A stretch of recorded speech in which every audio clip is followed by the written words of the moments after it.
Welcome to Google. Thank you so much. This is our New York building. We've got roughly 3,000 people. He's considered one of the most influential architects of the internet.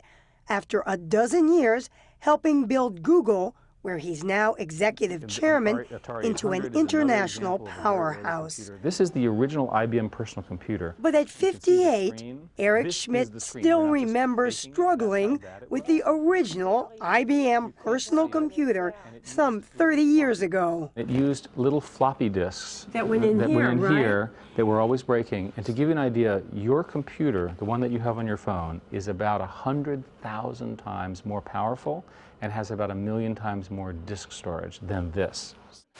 And these dinosaurs, now on view in Google's New York offices, are a reminder of how quickly technology can change. Schmidt says in the future, we'll do most of our computing on our mobile devices, with apps that offer a new range of services. Like they'll make suggestions to you. They'll say, Eric, you're in your office. You should be working, okay? Or it's lunchtime. Or you're walking down the street and it'll say, Eric, you need new pants. The pants on the left store are cheaper than the ones on the right store. Google is already working on a new generation of cars that can drive themselves.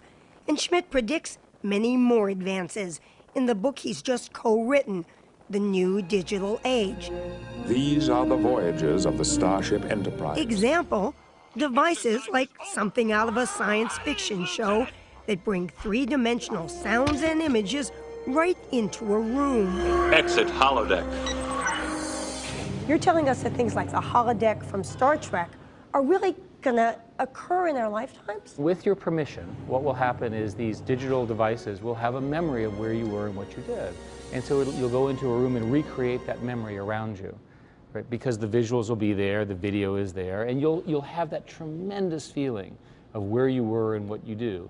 In our book, we talk about there'll be devices that you can send to the concert to watch the concert for you while you're sitting at home taking care of the kid.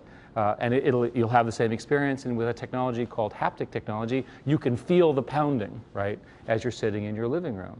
But there is a downside to the new digital age as well.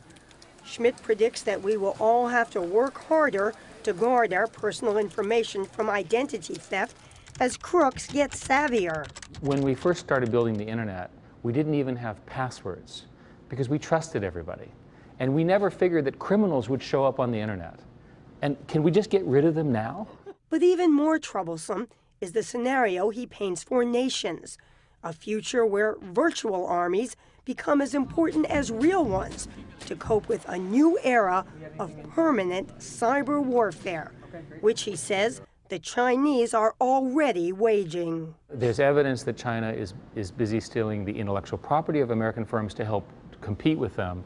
And there's also evidence that they're stealing into our government, our newspapers, and so forth for various human rights violations and other things. Is there anything that can be done about this? I mean, it's ongoing. It's always going to happen, and the best thing to do is to strengthen your defenses. I worry about the U.S. government because it's so large and many of its computers are down rev. What does that mean? Down rev, not up to date. And as for the issue of China and other countries like North Korea, which Schmidt recently visited, blocking their own citizens from using the internet, Schmidt believes people will find ways to get online. Humans are incredibly ingenious, but it will take special techniques. These people are hungry for information and empowerment.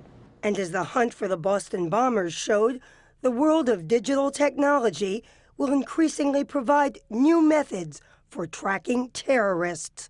Google is a different culture. On Google's rooftop deck, where you can see the new World Trade Center going up, Schmidt reflected on how much things have changed. Two of my good friends died in the World Trade Center, so to me the rebuilding of the World Trade Center is a symbol of renewal.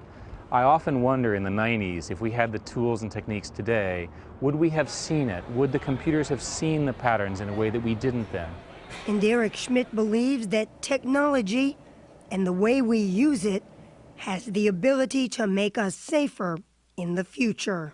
My message is that if we're all connected and we're all sort of paying attention, we can see this, we can get ahead of it. I really do believe that.